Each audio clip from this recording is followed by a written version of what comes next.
Very good morning aspirants. तो स्वागत है आप सभी का officers choice current affair saga के पार्ट 9 में। तो ये है यूपीएससी बीपीएससी और यूपीपीसीएस के लिए करंट अफेयर्स की एक सीरीज़, और ये होने वाला है पॉलिटिकल स्पेशल, यानी हम केवल इसमें पॉलिटिकल के ही करंट अफेयर्स को डिस्कस करेंगे जो 2026 के पॉइंट ऑफ व्यू से बहुत इंपॉर्टेंट रहा हमारे लिए। ठीक है, और बीपीएससी का एग्ज़ाम बहुत नज़दीक है, तो आपको अपनी तैयारी डबल कर लेनी चाहिए। तो आज मैं वैसे पता है ना कि 7 डे चैलेंज का फर्स्ट डे है। तो सिविल सर्विसेज के लिए 2 वीडियोज़ रिलीज़ करूँगा। एक तो यूपीएससी और बीपीएससी के लिए करंट अफेयर्स तो ही रहेगा ये वाली वीडियो, और दूसरी है वो शाम को 6 बजे आएगी इकोनॉमिक सर्वे पे। ठीक है, इकोनॉमिक सर्वे पे बहुत ज़्यादा डीप वीडियो रहने वाली है, उसको बिल्कुल मिस मत कीजिएगा। ठीक है, अगर समय नहीं है तो कम से कम टेलीग्राम पे जाके उसका पीडीएफ ही पढ़ लेना, लेकिन उसको मिस मत करना। स्टार्ट करते हैं आज की क्लास को। देखिए, यूपीएससी के लिए करंट अफेयर्स आप जब पढ़ते हैं तो आपको उसको लेयर्स में पढ़ना पड़ता है, डिकोड करना पड़ता है। जैसे कि इसमें बोला है नेशनल मिशन फॉर ईडब्ल्यूएस। तो सबसे पहले समझते हैं हम ईडब्ल्यूएस के बारे में, क्या है क्या नहीं। तो देखो, रिजर्वेशन सिस्टम है इंडिया में, आपको पता ही होगा कैसे रिजर्वेशन सिस्टम है। सबसे ज़्यादा रिजर्वेशन है ओबीसी के लिए। कितना है ये? 27% है।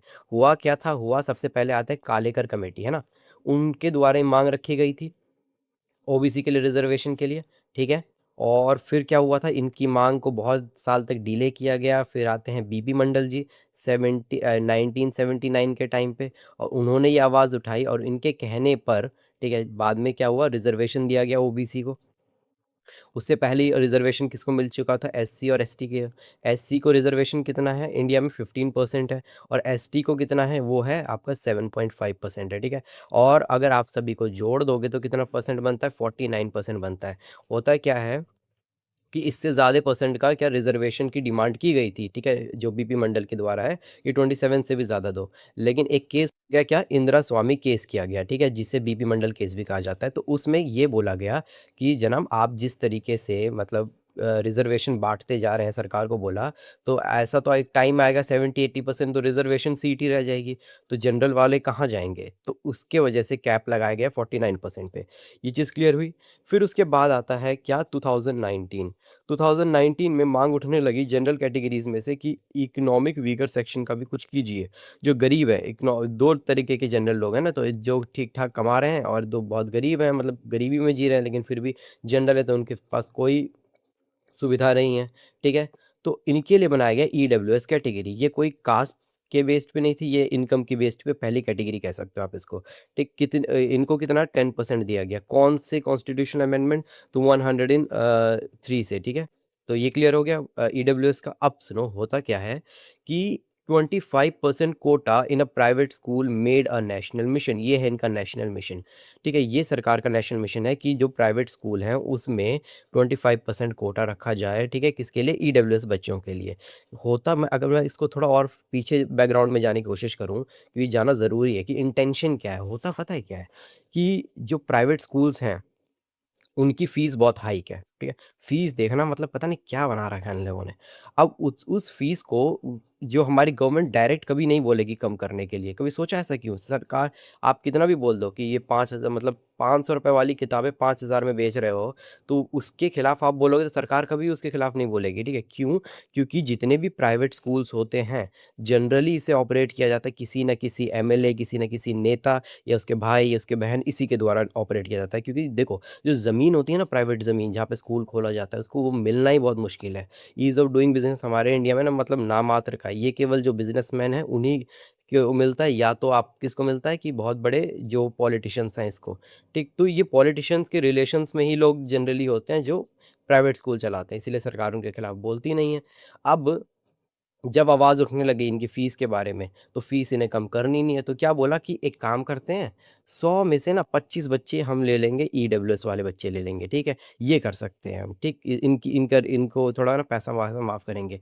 ठीक, अब इसमें एससी और एसटी को भी मिलता है, आपको ये पता ही होगा, एससी एसटी को भी मिलता है। तो इस तरीके से रिजर्वेशन सिस्टम इसमें भी बैठ गया। तो अब हर जगह रिजर्वेशन सिस्टम बिठाने की ज़रूरत नहीं है। एक तो नेशनल एजुकेशन पॉलिसी 2020 में आई थी, और अभी तक सही से उसे लागू नहीं किया गया है। मतलब कितने ही वादे किए गए थे, प्ले स्कूल बनेगा, क्या-क्या नहीं बनेगा, अभी तक कुछ नहीं उसका पता है। ठीक, तो वही देखते हैं, अब न्यूज़ को थोड़ा कवर करते हैं क्या है ये। 25% ईडब्ल्यूएस का कोटा देने की बात की गई, इसी को नेशनल मिशन कहा गया। ठीक है, ये सेंट्रल की तरफ से। ठीक, अब होता क्या है कि ये किसके अंदर पड़ता है? कॉन्स्टिट्यूशनल बेसिस, ये आर्टिकल 21A के अंदर पड़ता है। इसको किसमें 86th अमेंडमेंट कॉन्स्टिट्यूशनल अमेंडमेंट 2002 के थ्रू लाया गया था। क्या था कि 6 साल से 14 साल के बच्चों को मिलेगी फ्री एजुकेशन, ठीक? ये समझ आ गया। और भी चीज़ें हैं, क्या है कि राइट टू एजुकेशन 2009 कहता है कि बच्चों को फ्री एजुकेशन देनी चाहिए, ठीक है? ये कहता है। अब कन्फ्यूज़ मत होना कि अभी तो आपने कहा कि ये 86th अमेंडमेंट 21A कहता है, ये क्यों कहता है? होता क्या है कि देखिए 86th कॉन्स्टिट्यूशनल जो अमेंडमेंट हुआ, कब हुआ? 2002 को हुआ, 2002 को, और उसको उसके थ्रू लाया गया आर्टिकल 21A, ठीक है? और इसके थ्रू क्या कहा गया कि 6 से 14 साल के बच्चों को मिलेगी फ्री एजुकेशन। यहाँ तक क्लियर हुआ? अब ये जो है ना, ये क्या किया गया? इंसर्ट किया गया, ठीक है? किसमें? कॉन्स्टिट्यूशन में, ठीक है? इंसर्ट किया गया कि बच्चों के लिए फ्री एजुकेशन रहेगी, ये बात। लेकिन जो 2009 का आरटीई एक्ट है, राइट टू एजुकेशन, इसने इम्प्लीमेंट किया उस चीज़ को। एक है कॉन्स्टिट्यूशन में लाना, एक है उसको इम्प्लीमेंट करना, ठीक है? उस पे कानून बनाना, इन दोनों में ये अंतर है, ठीक है? ये दोनों का एक्ट का अंतर पड़ गया है। जैसे कि अगर मैं सिंपल बात बोलूँ कि आप मुझे पहले ये बताइए कि कौन से कॉन्स्टिट्यूशनल जो आपके आर्टिकल है जिसमें ये प्रमोट करना है कि हिंदी को राष्ट्रीय भाषा बनाया जा सके, राज्य नहीं राष्ट्रीय भाषा। इसके लिए स्पेशल हमारे कॉन्स्टिट्यूशन में क्या है? एक प्रोविजंस है, लेकिन सरकार उससे रिलेटेड कोई एक्ट ला ही नहीं रही है। तो यही चीज़ है जो आपको समझना है, ठीक है? इन दोनों के बीच में क्या अंतर होता है, ठीक? क्या है प्रोविजंस? वही 6 से 14 साल के बच्चों के लिए ईडब्ल्यूएस, इसमें और कुछ तो नहीं देखना है। क्लियर हो गया? तो क्या था मिशन, क्या मेन ऑब्जेक्टिव है, ठीक? इसमें आपको ये बिहाइंड द मिरर है वो तो लिखने की ज़रूरत नहीं, जो मैंने बताया कि अगर मतलब मेंस का टॉपिक तो नहीं है, तो ये प्रीलिम्स का ही टॉपिक है, ठीक? इसमें आर्टिकल्स बहुत ज़रूरी हैं, वो देख लेना ज़रा, ठीक? चलिए, ओके, ज़रा क्वेश्चन करते हैं। Article 21 makes free and compulsory education for the fundamental right for children between 6 से 14 साल, सही बात है। The right of children free education compulsory education act 2019 provide the 25 reservation for EWS children in a private unaided school। अब आपको क्या लगेगा कि यहाँ बात हो रही है 2009 के किसके? एजुकेशन एक्ट की। यानी इसमें तो वही बात की गई थी कि इसमें इम्प्लीमेंट किया गया था, ठीक है? राइट टू एजुकेशन को। तो इस अब ये तो 25% जो एजुकेशन है वो तो EWS का, वो तो अभी लाया गया 2026 में, ठीक है? तो ये तो फिर गलत होना चाहिए। नहीं, ध्यान से समझो कि जो एक्ट बना दिया गया उसी के अंदर क्या कर रहा है? लेयरिफिकेशन कर रहा है कि एक एक्ट आ गया है, इसी के अंदर अंदर चीज़ें लाई जाती हैं, ठीक है? जैसे कि नेशनल एजुकेशन पॉलिसी लाई जाती है, जैसे उसके नीचे अभी ये जो ईडब्ल्यूएस वाला लाया गया, इस तरीके से मिड डे मील लाया गया, उस तरीके से। तो ये जो आरटीई के अंदर ही आएगा, ठीक है? ये भी ठीक है, ये भी ठीक है। अगर ये दोनों ठीक है तो 1 2 1 2 1 2 1 2, चलो चलो चलो चलो। 2, अब फिर ये गलत हो गया ना अपना, हाँ। The 25% of EWS quota applies only to the government school. तो क्या केवल गवर्नमेंट स्कूल के लिए ही है? नहीं, ये प्राइवेट के लिए भी है। तो 3 गलत है, तो 3 जहाँ जहाँ गलत है उसे काट देते हैं। गलत यहाँ पे हो गया, गलत यहाँ पे हो गया, तो हमारे पास यही बच गया। देख लेते हैं लास्ट वाला। The Supreme Court has decided implementation of EWS quota as a national mission, सही बात है, ठीक है? 1 2 एंड 4 चलिए, क्लियर हो गया ये? अच्छा, एक चीज़ ध्यान रखना, कौन सा आर्टिकल ये जो रिजर्वेशन से रिलेटेड होता है, तो होता है आपका 15th का 4, ठीक है? 15th का 4, 16th का 4, ठीक है? 15th का 6 और 16th का 6, ठीक है? ये दोनों ईडब्ल्यूएस से रिलेटेड होता है, ये आपका एसटीएससी से रिलेटेड, एसटीएससी और ओबीसी से रिलेटेड होता है, ठीक है? चलिए, नेक्स्ट आर्टिकल है आपका इमोरल ट्रैफिकिंग। क्या होता है ये? पता है हमारे देश में ना दरिंदों की कमी नहीं है, उसी चीज़ को ये आर्टिकल दर्शाता है। कब का एक्ट है? 1956 में। ये होता क्या है पहले ये समझो। तो इमोरल ट्रैफिकिंग जो होता है, जिसे आईटीपीए कहते हैं, is a primarily law to combat trafficking for the purpose of the commercial sexual exploitation. जो छोटे बच्चे नहीं होते, आपने सुना होगा कि किडनैपिंग होती है, ठीक है? किडनैप करके या ट्रैफिकिंग, कोई बच्चों को किडनैप करके ले जाते हैं, कहीं भीख मंगवाने के लिए ले जाते हैं, ठीक है? एक जगह से दूसरी जगह, कोई दूसरे स्टेट में बेच देते हैं, और उसमें से भी सबसे घिनौना पाप ये है इमोरल ट्रैफिकिंग में, क्या है वो? Sexual exploitation. यार मतलब शर्म नहीं आती इनको, इतने नीच इंसान है कि 10-10 साल की छोटी-छोटी बच्चियाँ, उनको बेच देते हैं। कहाँ बेच देते हैं? ठीक है? ये ब्रोथल्स में बेच देते हैं। ये कौन से? ये वेश्या जो एरियाज़ होते हैं ना, वहाँ पे।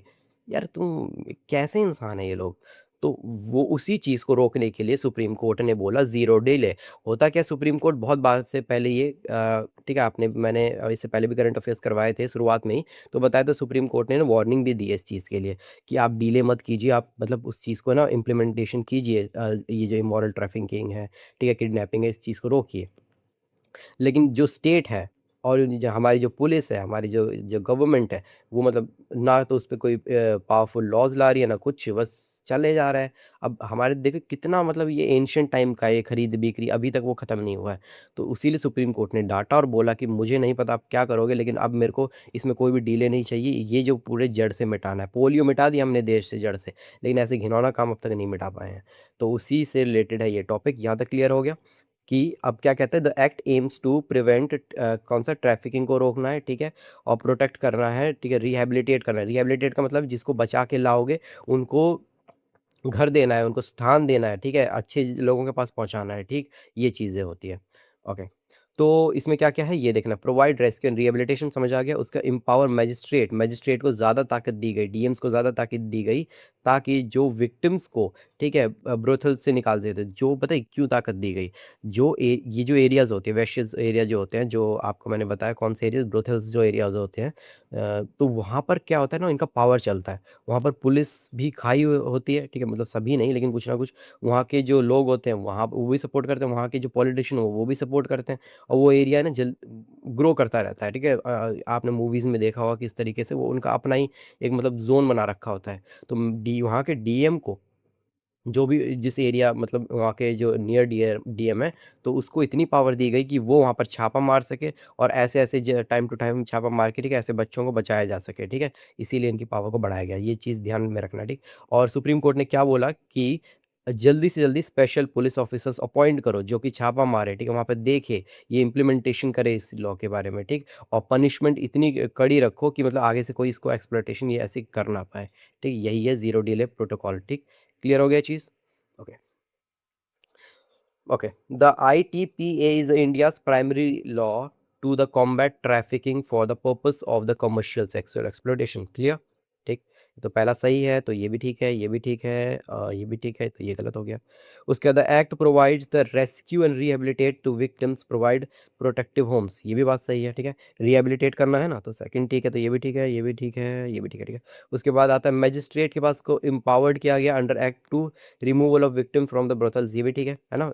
मजिस्ट्रेट को ज़्यादा ताकत दी गई, तो तीनों ठीक है, तो तीनों ठीक है, तो ये गलत हो गया, पे गलत हो गया, ये दोनों बच रहे हैं, ठीक है।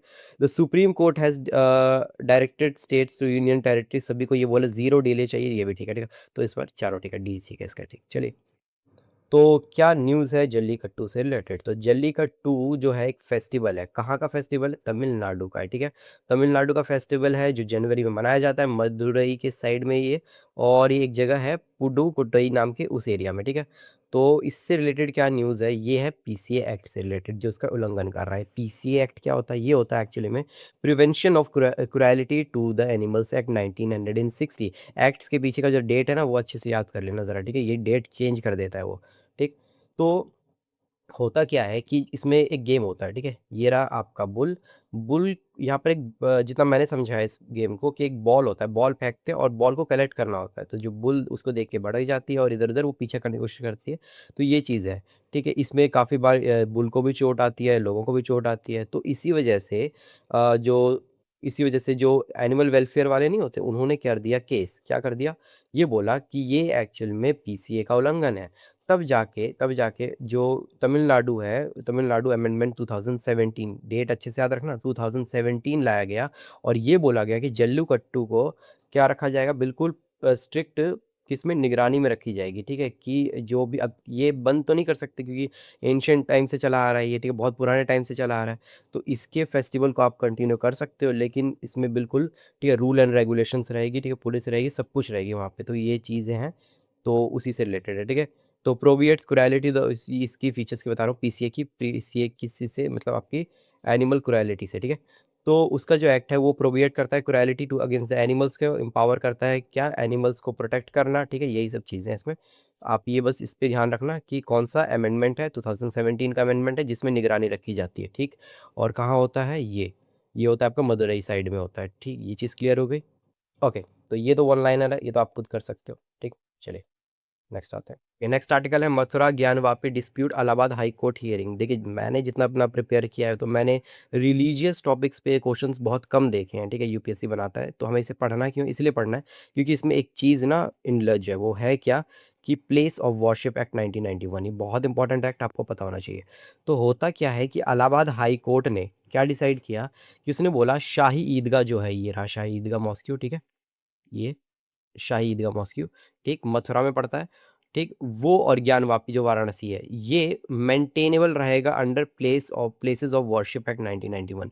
क्या होता है ये, मतलब इस पहले चीज़ ये समझो कि इलाहाबाद हाई कोर्ट ने ये बोला कि जो जहाँ पर है, मैं सिंपल लैंग्वेज में बोलूँ, वो वहीं रहेगा।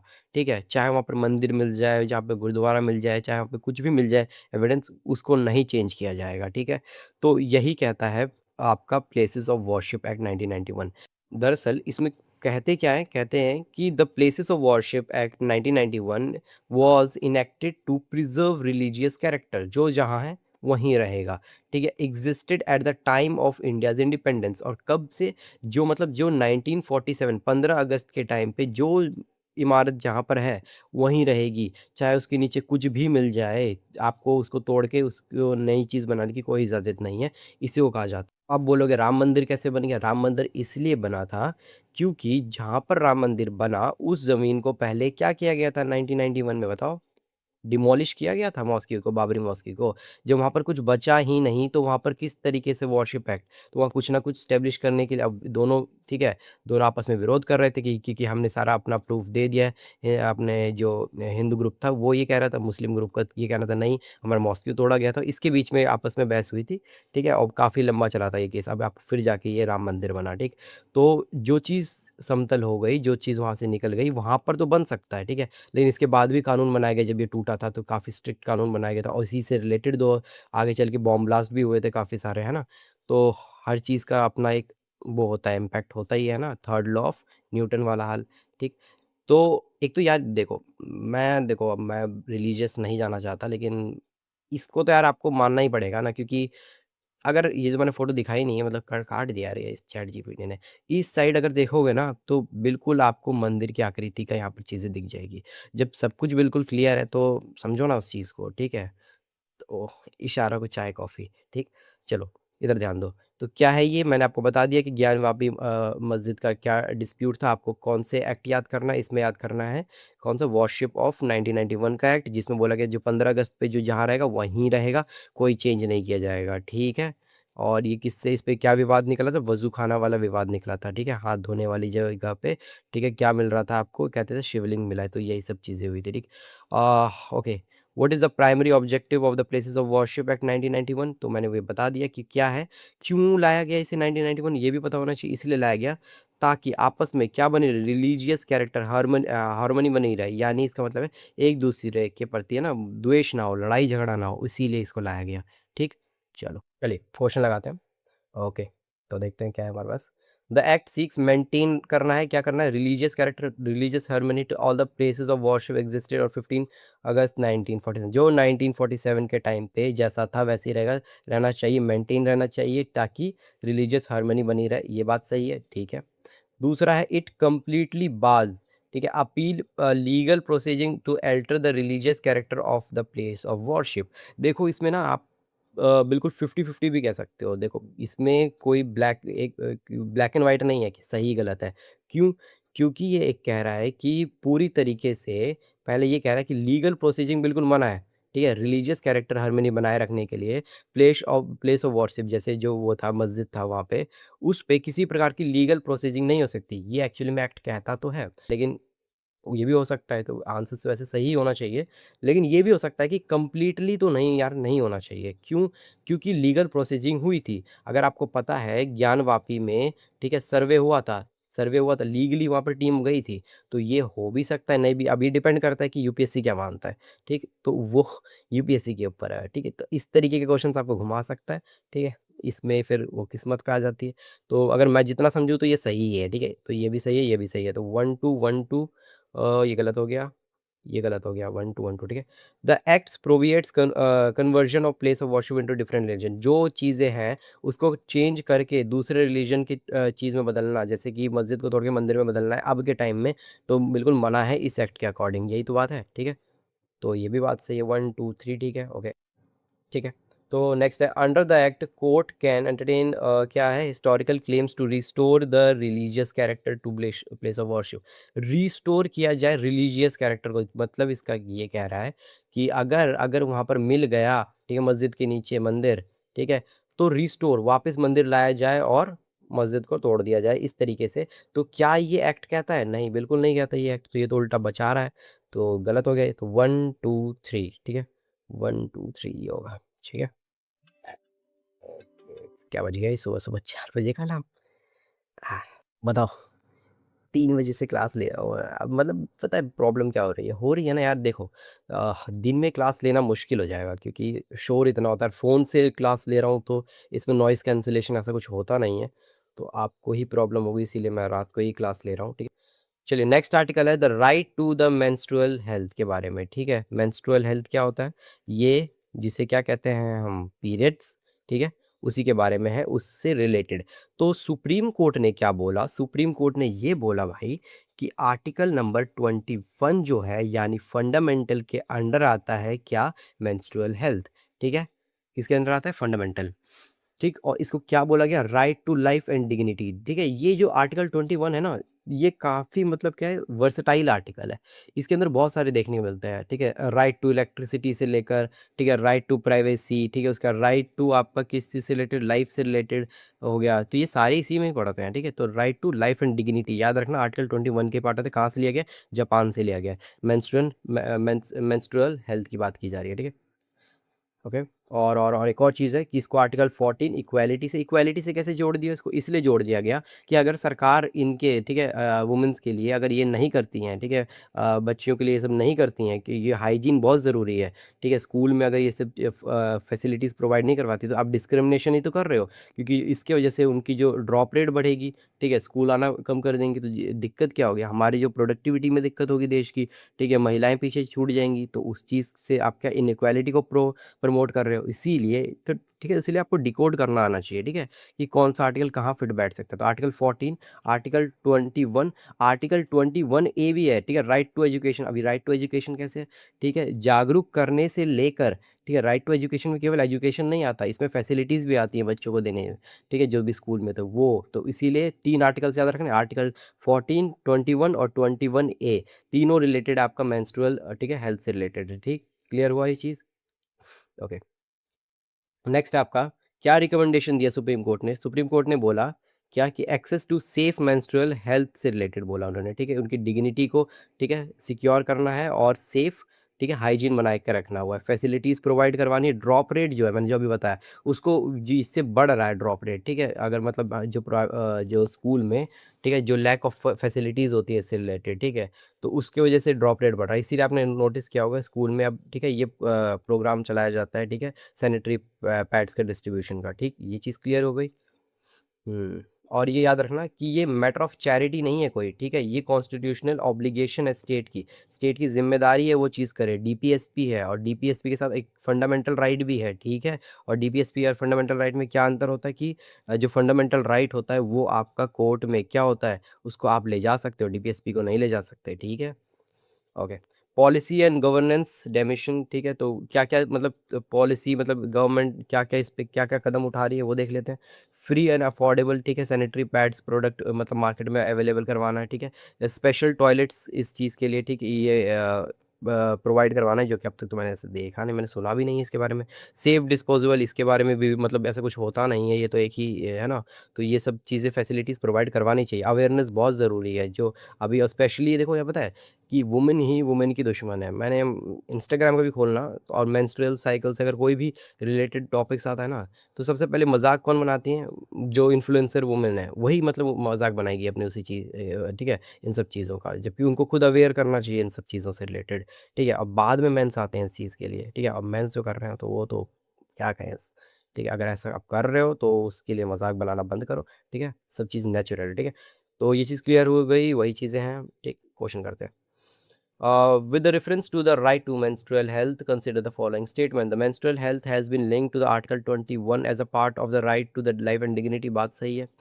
Denial of menstrual hygiene facilities can amount of a structural discrimination. अगर ठीक है, ये डिस्क्रिमिनेशन ही है, तो अगर मना कर दे सरकार नहीं करेगी इसके लिए तो ठीक है. नेक्स्ट है आर्टिकल 21A. अगर आपने ये आर्टिकल नहीं पढ़ा होता और डायरेक्ट क्वेश्चन सॉल्व करते तो आपको ये लगता है ना कि देखो यार आर्टिकल 21 में दे रखा है तो 21 में क्यों ही देगा. ठीक है, आप समझ आए कितना ज़रूरी आर्टिकल पढ़ना.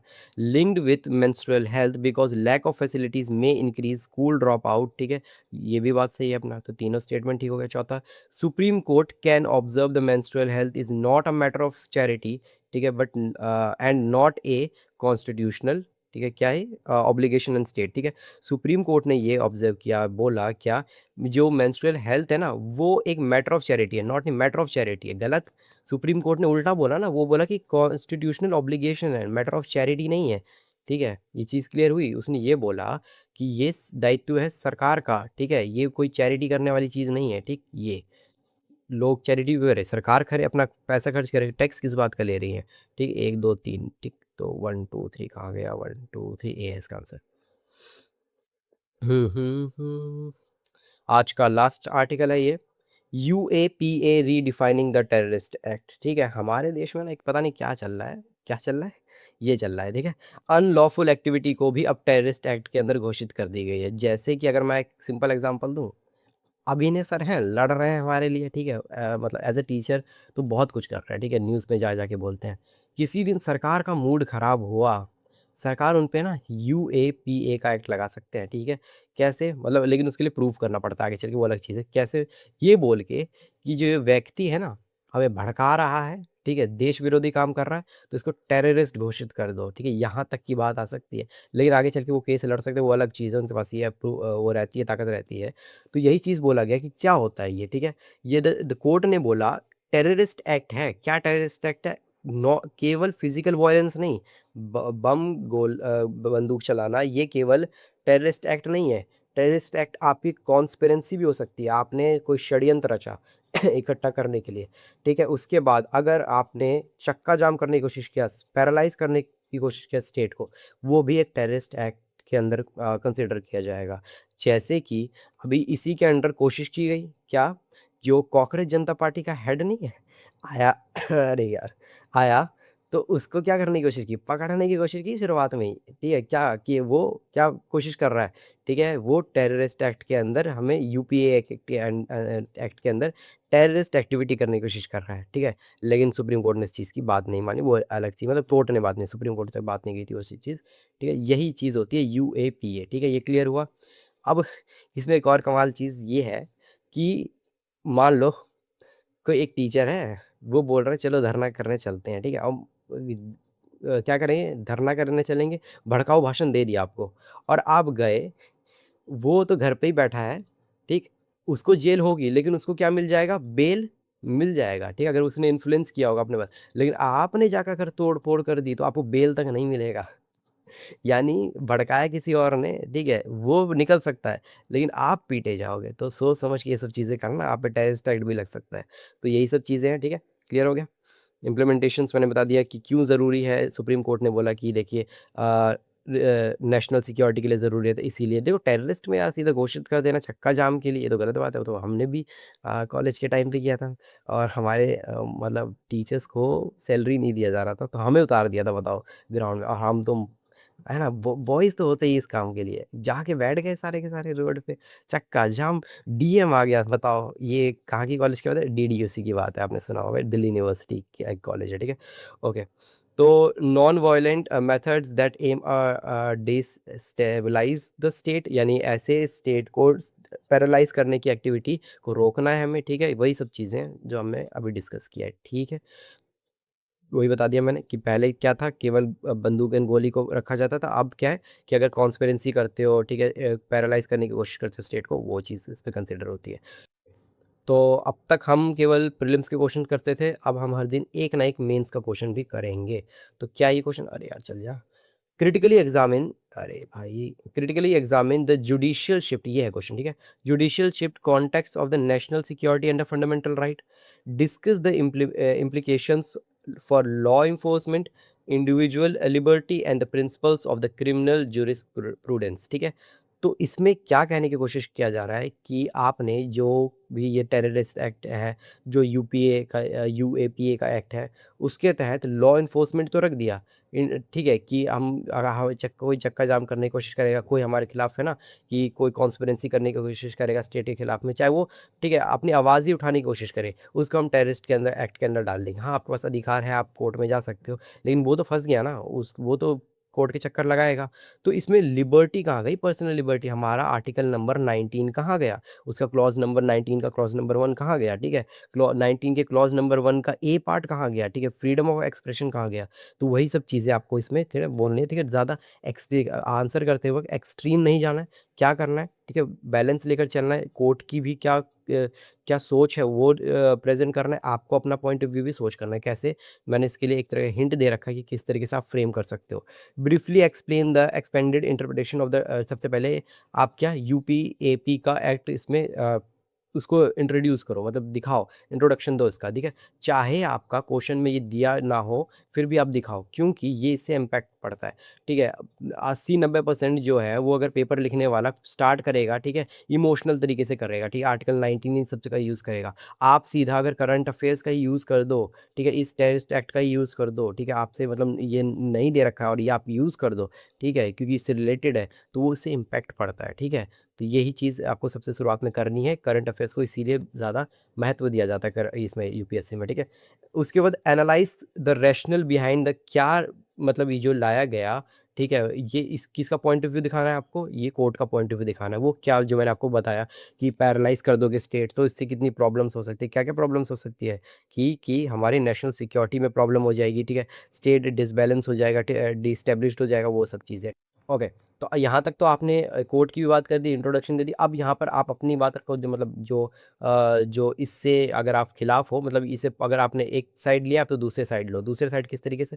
बताओ कि पहले कि लॉ कौन-कौन से हैं और किस तरीके से लिबर्टी छीनी जा सकती है इनोसेंस की। एक बच्चा वहाँ तो बस अपना आवाज़ उठाने गया था वहाँ पे धरना प्रदर्शन में, लेकिन आपने क्या कर दिया? जेल में डाल दिया, ठीक है? तो वो चीज़ के लिए आवाज़ उठाओ, उसकी तो करियर बर्बाद हो गया ना भाई। तो क्रिटिकली इवैल्यूएट, ठीक है? क्या इंटरप्रिटेशन ऑफ स्ट्राइक्स, ठीक है? The right of balance between the national security and अब इसके साथ में अब आपको कंपेयर करके दो, ठीक है? क्या कि नेशनल सिक्योरिटी और आपकी जो फंडामेंटल राइट है, किस तरीके से एक बैलेंस बना रही है। ये इसमें एक तरीके से आपको ये बताना है कि जो भी आप प्रोटेस्ट करना है, ठीक है? वो किस आर्टिकल के अंदर करना चाहिए, कितना उसका एक लिमिट होना चाहिए और कैसे वो नेशनल सिक्योरिटी को हैम्पर नहीं करेगा, ठीक? उसके बाद आपका लास्ट में आप सजेशन दे सकते हो इस एक्ट के थ्रू कि इसको किस तरीके से, क्या आपको सही लगता है कि इसे टेररिस्ट एक्ट में डाला गया या नहीं डालना चाहिए था, या डाला तो किसमें कौन से प्रोविजंस ऐड करने थे, ये सब चीज़ें आप इसमें शो कर सकते हो। ठीक है, 2 पेज का ही होता है, ठीक है? लेकिन आपको बिल्कुल है ना उसी 2 पेज में जितना हो सके आपको करंट रहना है, ठीक है? बिल्कुल जितना अपडेटेड रहोगे, अपडेटेड आपके आंसर्स होंगे, उतना ही बढ़िया रहेगा, ठीक है? मैं पहले बहुत गलती करता था, इमोशनल चीज़ लिखने की कोशिश करता मैंने जब आंसर राइटिंग करता था, ठीक है? कुछ भी लिख रहा हूँ, अब वो नहीं करना है, ठीक है? इसका अप्रोच ये अप्रोच आपके लिए अच्छा रहेगा, एक बार ट्राई करना इसको, ठीक? तो ये हो गया अपना क्लास कंप्लीट है। तो इसके बाद जस्ट होने वाला है aspirants choice current affairs saga का क्लास नंबर 10, ठीक है? क्लास नंबर 10 होने वाला है, ठीक? ओके, तो चलते हैं। और अच्छा मैंने बता दिया ना कि किस तरीके से आपकी जो आज का डे है, फर्स्ट जो चैलेंज डो डे है, तो इसमें 2 चीज़ है, हमने करंट अफेयर्स कर लिया, दूसरा 6 बजे इकोनॉमिक सर्वे मिस मत करना, बहुत इम्पोर्टेंट है, ठीक है? ओके, तो thank you so much, I hope कि आपको वीडियो अच्छे लगे, फीडबैक दे सकते हो आप इसमें।